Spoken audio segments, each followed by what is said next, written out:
जय हिंद मेरे प्यारे दोस्तों, मैं आपका दोस्त आशीर्वाद आपके लिए इन्फिनिटी वन एकेडमी की तरफ से यह कक्षा 7th की हिस्ट्री की कक्षा है, जिसमें हम दूसरे पार्ट पे अध्ययन करेंगे। यह पार्ट हमारा होगा नए राजवंशों का उदय, न्यू किंग्स एंड किंगडम के बारे में। लेकिन उससे पहले यह कक्षा आपको इन्फिनिटी वन एकेडमी की तरफ से दिलाई जा रही है, जो बिल्कुल निःशुल्क होगी। और यह ज़्यादा से ज़्यादा इस कक्षा को शेयर करें, लाइक करें, सब्सक्राइब करें।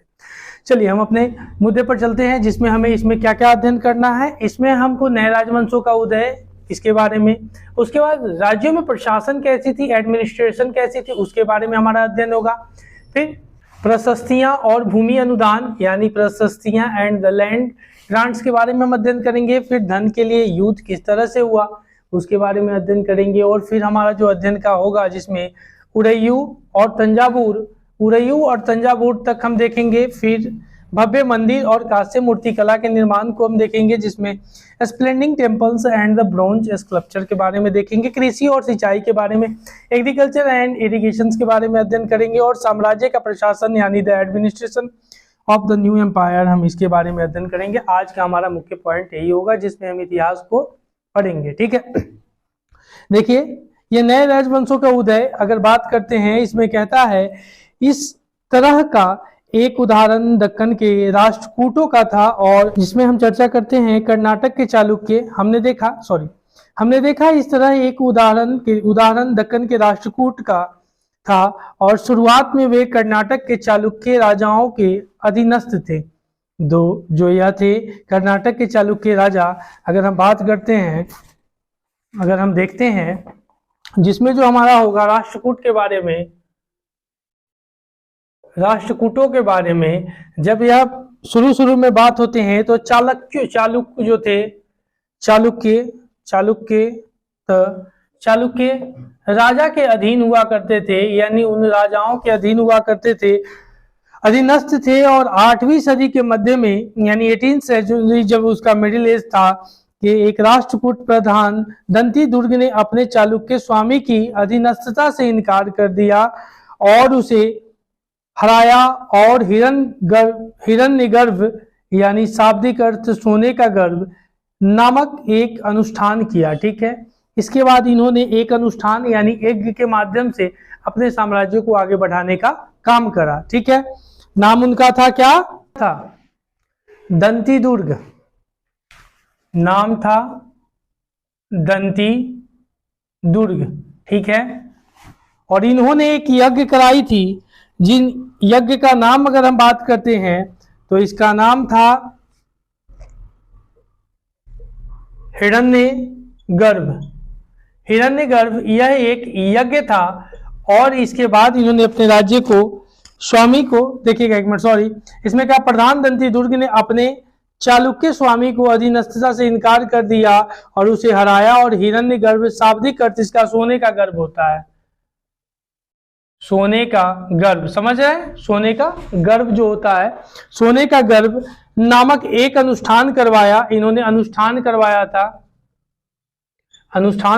था। चलिए, कहता है the emerge of the dynasty the such as the instance, उसके बाद कहता है instance was that of the Rashtrakutas in the Deccan. यह दक्कन का पठार है, उसके बारे में हम अध्ययन करेंगे ज्योग्राफी में। दक्कन प्लेटियों की तरफ इनका क्षेत्र था। ठीक है, और दक्कन का पठार, जब इस तरह से हम इंडिया का नीचे का मैप अगर हम बात करते हैं, अगर हम मैप की बात करते हैं इस तरह से अगर इंडिया की, तो यह एरिया आपको दक्कन के पठार से घिरा हुआ हो जाता है। इसी को डिक्कन प्लेट, जो महाराष्ट्र सब क्षेत्र वगैरह जो हम लोग देखते हैं, इन सब क्षेत्रों में इसके बाद हम चर्चा करते हैं। इसके अध्ययन हम अच्छे से ज्योग्राफी में करेंगे। राष्ट्रकूट्स इन द डिकेन, यह दक्कन का पठार है, उसके बारे में हम अध्ययन करेंगे ज्योग्राफी में। दक्कन प्लेटियों की तरफ इनका क्षेत्र था। ठीक है, और दक्कन का पठार, जब इस तरह से हम इंडिया का नीचे का मैप अगर हम बात करते हैं, अगर हम मैप की बात करते हैं इस तरह से अगर इंडिया की, तो यह एरिया आपको दक्कन के पठार से घिरा हुआ हो जाता है। इसी को डिक्कन प्लेट, जो महाराष्ट्र सब क्षेत्र वगैरह जो हम लोग देखते हैं, इन सब क्षेत्रों में इसके बाद हम चर्चा करते हैं। इसके अध्ययन हम अच्छे से ज्योग्राफी में करेंगे, लेकिन उससे पहले फिलहाल अभी जो है, तब उसके बाद इन्होंने क्या किया, फिर कहता है such as the instance was that is the Rashtrakuta in the Deccan initially they were subordinate to the Chalukyas of Karnataka, ये कर्नाटक क्षेत्र में जो चालुक्य थे उनके, और in the mid 8th centuries dynasty, उसके बाद कहता है Dantidurga Rashtrakuta chief overthrew his Chalukya overlord and performed a ritual called Hiranyagarbha, यानी जिसको सोने के गर्भ समान कहा जाता था, लिटरली द गोल्ड बॉम्ब। ठीक है, आगे देखिएगा, कहता है जब यह अनुष्ठान ब्राह्मणों की सहायता से संपन्न किया गया था तो यह माना जाता था कि इससे याजक जन्म, उसके बाद जन्मना क्षत्रिय न होते हुए भी क्षत्रिय के रूप में दोबारा क्षत्रियत्व प्राप्त कर लेना। ठीक है, मतलब जो क्षत्रिय है, इस यज्ञ का मतलब ही था कि हिरण्यागर्भ जो था, जो क्षत्रिय नहीं है, इस यज्ञ के माध्यम से वो क्षत्रिय बन जाते थे और शासन चलाने के योग्य होते थे। क्योंकि शुरू में 4 वर्ण हुआ करते थे, जिसमें ब्राह्मण, क्षत्रिय, वैश्य और शूद्र। ब्राह्मण, उसके बाद क्षत्रियास, उसके बाद वैश्यास, और उसके बाद हम शूद्र की बात करते हैं। ब्राह्मण जो उच्च कोटि का था, क्षत्रिय जो शासन करने के लिए हुआ करता था। यह वर्ण व्यवस्था थी जिसमें जाति, जैसे जो जाति है ना, उसी तरह से यह वर्ण व्यवस्था थी जिसमें लोगों को बांटा गया था। और वैश्य का काम था व्यापार करना, और शूद्र का काम था इन तीनों वर्णों की सेवा करना। ठीक है, आगे देखना, उसी तरह से कहता है कि जब अनुष्ठान ब्राह्मणों की सहायता से सौजन्य से किया जाता तो इसका मतलब समझा जाता था कि वो क्षत्रियत्व प्राप्त कर चुके हैं। इसी चीज को कहा, when this the ritual was performed with the help of Brahmans it was thought to lead to the rebirth of the scalp. उसके बाद कहता है rebirth of the sacrifice as the Kshatriyas even it he was not won by birth. ठीक है, आगे देखिएगा, कहता है मिसाल के तौर पर कदम्ब, मयूर शर्मन और गुर्जर प्रतिहार हरिश्चंद्र ब्राह्मण थे। यानी कुछ ऐसे भी हैं जो और ब्राह्मण हुए जिनके बारे में अगर आप चर्चा करिएगा, मिसाल के तौर पर देख सकते हैं, एक कदम्ब हुए, कदम्ब, मयूर शर्मन एंड गुज्जर प्रतिहार, ये सब आपको उधर ही मिलते हैं, दक्षिण की तरफ या राज आपको मिलते हैं दक्षिण की तरफ। हरिश्चंद्र यानी प्रतिहार, हरिश्चंद्र यह सारे ब्राह्मण थे, यह सारे ब्राह्मण थे। ठीक है, उसी तरह से अब राज्यों में प्रशासन कैसे थे, अब तो इनको देखें कि किस तरह से यह इन यज्ञों के माध्यम से अपने आप को क्षत्रियत्व में बदल लिए। अब ये बदल लिए तो उसके बाद ये अपनी प्रशासन एडमिनिस्ट्रेटिव भी चलाएंगे। जब कोई शासन होगी तो देखते हैं ना, प्रशासन का मतलब क्या होता है, जो राज्य में शासन व्यवस्था चलती है, उसको सुचारू तरीके से चलाना ही प्रशासन कहलाता है। ठीक है, तो प्रशासन की बात करते हैं जिसमें हम ध्यान देते हैं। इसमें कहता है इन सभी राज्यों में उत्पादकों अर्थात किसानों, पशुपालकों और कारीगरों से संसाधन इकट्ठे किए जाते हैं और इनके अक्सर, अगर हम चर्चा करते हैं, कहता है इनके अक्सर अपने उत्पादकों का एक हिस्सा त्यागने के लिए मनाया या बाध्य किया जाता था, जिसको टैक्स के रूप में हम देखते थे। ठीक है, कोई भी अगर आज भी आप अगर एक छोटा बच्चा भी जन्म लेता है तो हगीज का भी वो एक टैक्स भरता है, उसके माँ बाप भरते हैं। बच्चा थोड़ा बड़ा होता है तो कुरकुरे खाता है, उसमें भी टैक्स दिया जाता है। उसी तरह से वह यात्रा करता है, वहां भी टैक्स दिया जाता है। अगर रेस्टोरेंट में बैठ गया वहां भी टैक्स देता है। मतलब एक बच्चा अगर वह जन्म लेता है, जिस समय से वह मलमूत्र त्यागना शुरू करता है, उस समय से लेकर के अंतिम शस्या तक, वह वृद्ध होने तक टैक्स देता है। कौन कहता है कि हम टैक्स फ्री क्यों? नहीं, एक बच्चा से लेकर एक बूढ़ा तक इस देश में या किसी भी देश में टैक्स देने का काम करता है। ठीक है, तो उसी चीज को आगे कहा, तो वह एक बाध्य करके या आप अपनी स्वेच्छा से दे दीजिए। बाध्य करेगा तो आपको एकदम मैंडेटरी कर देगा, और स्वेच्छा से आप दे दीजिए तो उसी को टैक्सेशन कहते हैं, टैक्स के रूप में लिया जाता था इनके प्रशासन में। ठीक है, आगे देखिए फिर क्या कहता है। कहता है in each of this the states resources were obtained from the producers, that is peasants, cattle keepers, artisans, who were often completed to surrounded parts of what they produce. Sometimes these were claimed as a rent due to a lord who asserted that he owned the land। कहा ये संसाधन राजा की व्यवस्था का वित्तीय आधार बनाते थे और साथ ही मंदिरों और दुर्गों के निर्माण में भी इस्तेमाल होते थे। मतलब जितने भी रिसोर्सेज वगैरह आपने देखे, पीजेंट्स वगैरह, इन सब के माध्यम से वे राजा को एक एस्टैब्लिश्ड पावर बनाने के रूप में काम किया करते थे। और जिसमें कहता है कि संसाधन उन युद्धों को लड़ने में भी इस्तेमाल होते थे जिनसे लूट की शक्ल में धन मिलने की तथा जमीन और व्यापारिक मार्गों के प्रयोग की संभावना बनती थी। ठीक है, इसी चीज को कहता है this resources were the use of the finance of king's establishment as well as for the constructions of temples and frost. These were also to fight wars, war जो होती थी, which were is the turns accepted to lead to the acquisitions of wealth in the form of plunder and access to land as well as trade routes। प्रशस्तियां और भूमि अनुदान, अब इसके बारे में हम चर्चा करते हैं। प्रशस्तियां और भूमि अनुदान यानी लैंड ग्रांट या क्या होती थी, जिसमें अगर हम चर्चा करते हैं तो इसमें कहता है कि प्रशस्तियों में ऐसे ब्यौरे होते हैं जो शब्दतः सत्य नहीं भी हो सकते हैं, ये झूठे भी हो सकते हैं और सत्य भी हो सकते हैं, और लेकिन ये प्रशस्तियां हमें बताती है कि शासक खुद को कैसा दर्शाना चाहते थे। और ये मिसाल के लिए सूरवीर, विजयी, योद्धा के रूप में ये विद्वान ब्राह्मणों द्वारा रची गई थी जो अक्सर प्रशासन में मदद करती थी।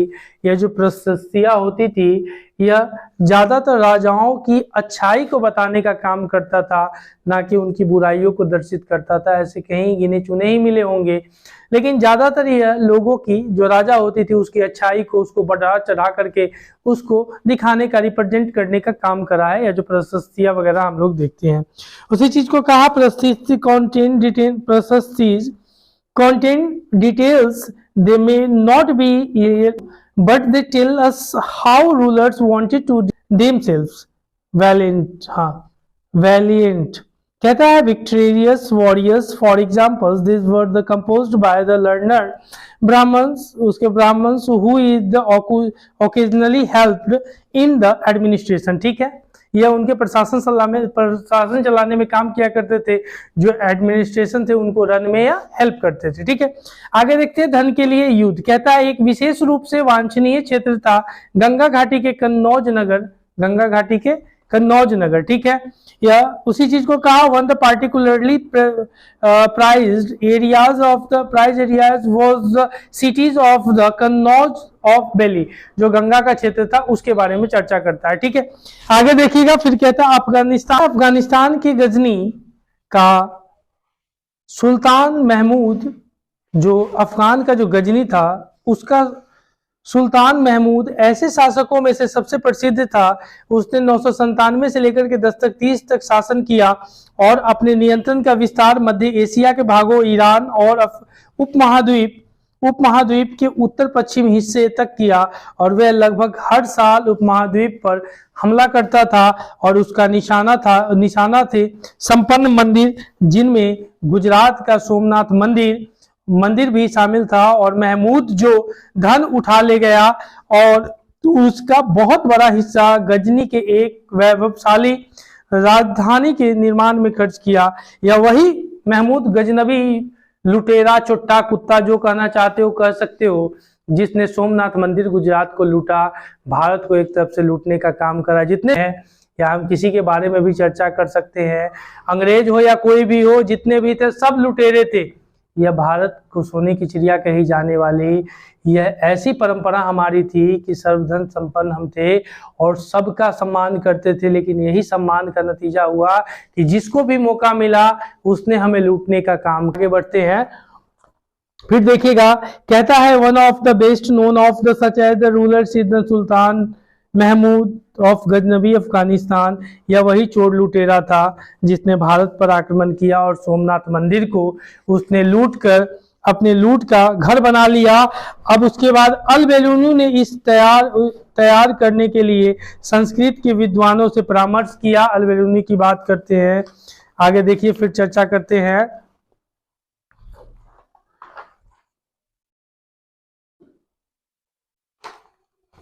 फिर ही कंसल्टेड संस्कृति scholars of the prepared the amount का युद्ध करने वाले दूसरे राजाओं में चाहमाहान भी थे और जो बाद में चौहान के रूप में जाने जाने लगे। हम बात करते हैं चाहमान, जिसको चौहान के नाम से बाद में रूप में जाने जाने लगे।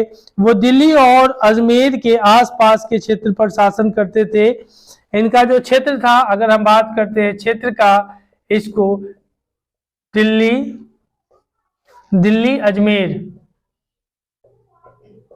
अजमेर इनका क्षेत्र था और अजमेर आसपास के क्षेत्र पर शासन करते थे और उन्होंने पश्चिम और पूर्व की ओर अपने नियंत्रण क्षेत्र पर विस्तार करना चाहा और जहां उन्हें गुजरात के चालुक्यों और पश्चिमी उत्तर प्रदेशों के गढ़वालों से टकराव लेनी पड़ी। ठीक है, यानी गुजरात के थे।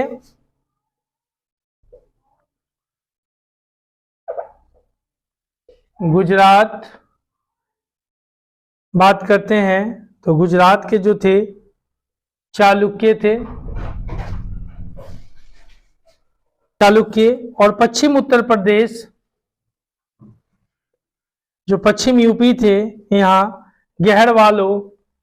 गहरवालों से टक्कर लेनी पड़ी और चाहमाहानों का सबसे प्रसिद्ध शासक था पृथ्वीराज चौहान। और यही जो चाहमाहान थे, इनके सबसे अच्छे शासक माने जाते थे पृथ्वीराज चौहान और प्रसिद्ध थे। और पृथ्वीराज तृतीय, इनको थर्ड भी कहा जाता है, जो कि 1168 से लेकर के 92 तक यह शासन, जिसमें सुल्तान मोहम्मद गोरी नामक अफगान शासक को 1191 में हराया, लेकिन दूसरे ही साल 92 में उनके हाथों हार का सामना करना पड़ा। तो यह मोहम्मद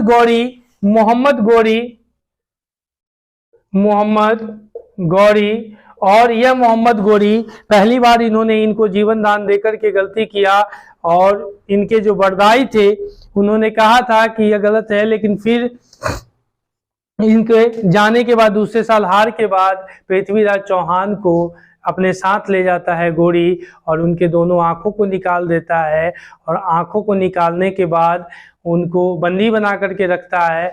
लेकिन एक युद्ध के लिए उनको चेतावनी मिलती है और युद्ध को स्वीकार करते हैं। अंधे आंखों से वो तीर चला करके उस पृथ्वीराज गोरी को वहां मार गिराते हैं। यह था उनका। आगे देखिए फिर क्या होता है, फिर आगे देखते हैं। फिर अब उरैयू के तंजावुर तक देखते हैं। उरैयू के तंजावुर के बारे में अगर चर्चा करते हैं तो जो उरैयू से तंजावुर तक चोल वंश सत्ता में कैसे आया। कावेरी डेल्टा या डेल्टा आप देखते हैं तो यह बीच का क्षेत्र होता है। अगर मान के चलिए यह इंडिया है तो इस पोर्शन में यह आपका कावेरी बेल्ट आपको मिल जाता है। कावेरी डेल्टा कहता है कावेरी डेल्टा में मुट्टूरियार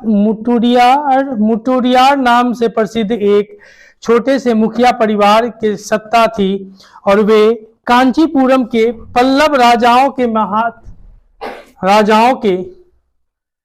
मातहत थे। जैसे इसमें मुट्टूरियार, यह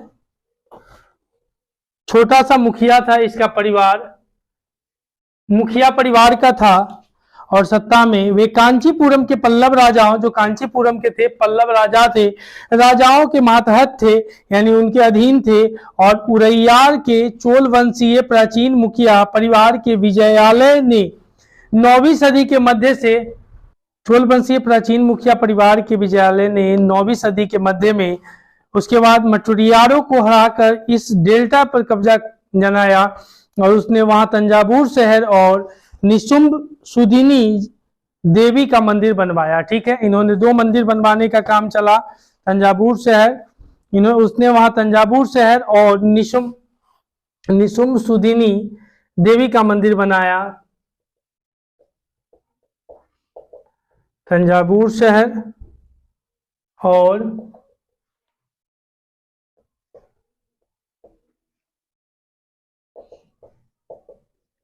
सुदिनी देवी का मंदिर बनवाया। ठीक है, आगे देखिए, फ्रॉम ऑफ पूरे यूज वही है। फिर कहता है राजा प्रथम जो सबसे शक्तिशाली चोल शासक माना जाता है, 985 में राजा बना और उसी ने इनमें से ज्यादातर क्षेत्रों पर अपने नियंत्रण का विस्तार करना किया, दूसरा कोई नहीं। फिर आगे देखिए, उसी चीज को कहता है, राजा फर्स्ट वही था। उसके बाद राज के पुत्र राजेंद्र प्रथम ने उसकी नीतियों को जारी रखा और उसने गंगा घाटी, श्रीलंका तथा दक्षिण पूर्वी एशिया के देशों पर हमला भी किया और इन अभियानों के लिए उसने एक जल सेना भी बनाई। ठीक है, यानी राज के पुत्र राजेंद्र द्वारा जल सेना का भी निर्माण किया गया। जो राजेंद्र थे इनके द्वारा जल सेना, यह बहुत बड़ी उपलब्धि थी कि जल सेना का इन्होंने निर्माण करवाया था। आगे देखिए, कहता है उसके बाद भव्य मंदिर और कांस्य मूर्ति कला। भव्य मंदिर और कांस्य यानी राज और राजेंद्र प्रथम द्वारा बनवाए गए तंजावुर और गंगई कोंडचोलपुरम के बड़े मंदिर स्थापत्य और मूर्ति कला की दृष्टि से एक चमत्कार है।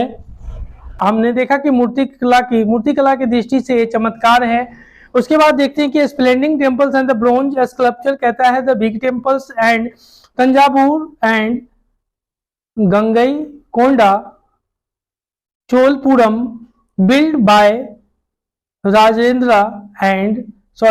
Rajendra and the architecturals and sculpture marvels. ठीक है, ये शिल्प उत्पादन के केंद्र थे। और उसके बाद कहा जो मंदिर के आसपास रहते और उसके लिए काम करते थे, पुरोहित, मालाकार, बावर्ची, मेहतर और संगीतकार, नर्तक इत्यादि, ये सारे उसके आसपास रहा करते थे।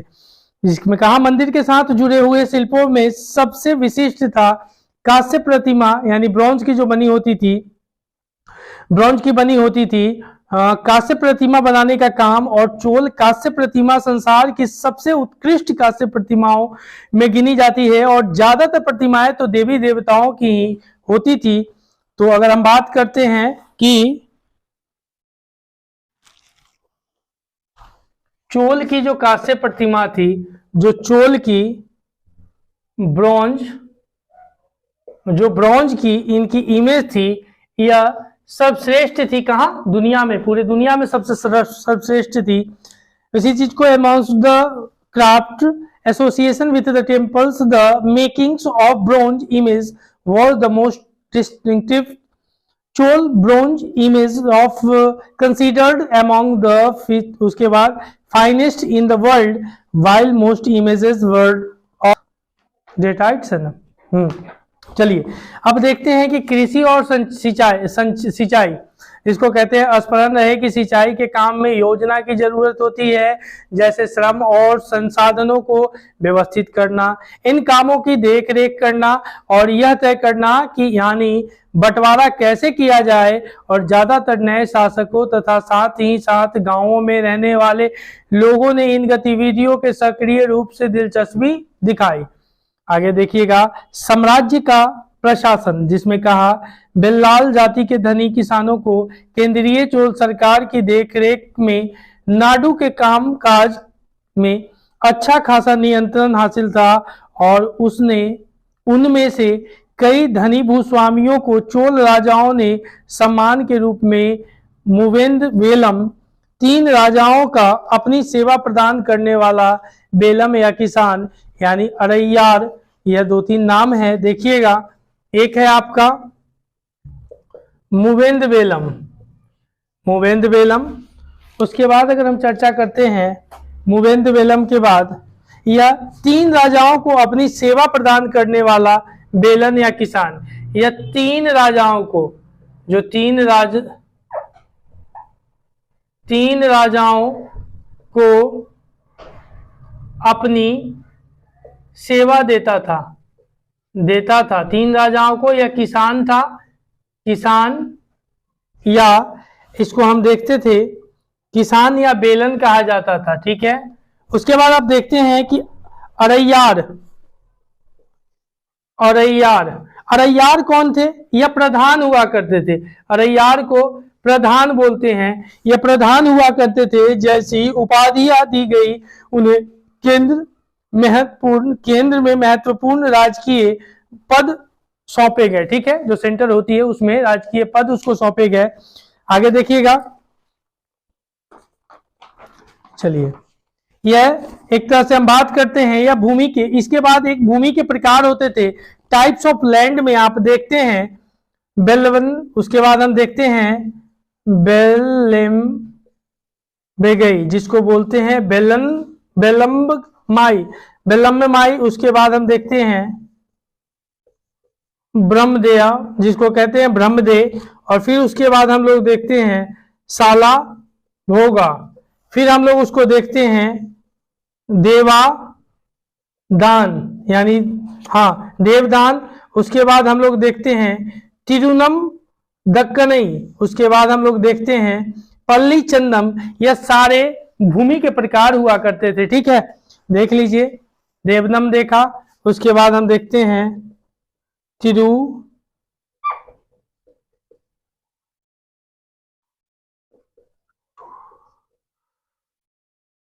क्या नहीं। उसके बाद चर्चा करते हैं पल्ली चंदन, ठीक है। इसी तरह से यह सारे भूमि के प्रकार हुआ करते थे, जिसमें कहता है ब्राह्मणों को समय समय पर भूमि अनुदान या ब्रह्मदेव प्राप्त हुआ और परिणाम स्वरूप कावेरी घाटी और दक्षिण भारत के दूसरे हिस्सों में ढेरों ब्राह्मण बस्तियां अस्तित्व में आई। चलिए, उसके बाद कहता है प्रत्येक ब्रह्मदेव की देखरेख प्रमुख ब्राह्मण भूस्वामियों की एक सभा द्वारा की जाती थी और ये सभाएं बहुत कुशलता पूर्वक काम करती थी। इनके निर्णय शिलालेखों में प्रायः मंदिरों की पत्थर की दीवारों पर ब्यौरावार दर्ज किए जाते थे और नगरम के नाम से ज्ञात व्यापारियों के संघ भी अक्सर शहरों में प्रशासनिक कार्य संपादित करते थे। चलिए, यह आपकी कक्षा समाप्त होती है। तब तक के लिए जय भारत, जय हिंद। अगली कक्षा में हम मिलते हैं।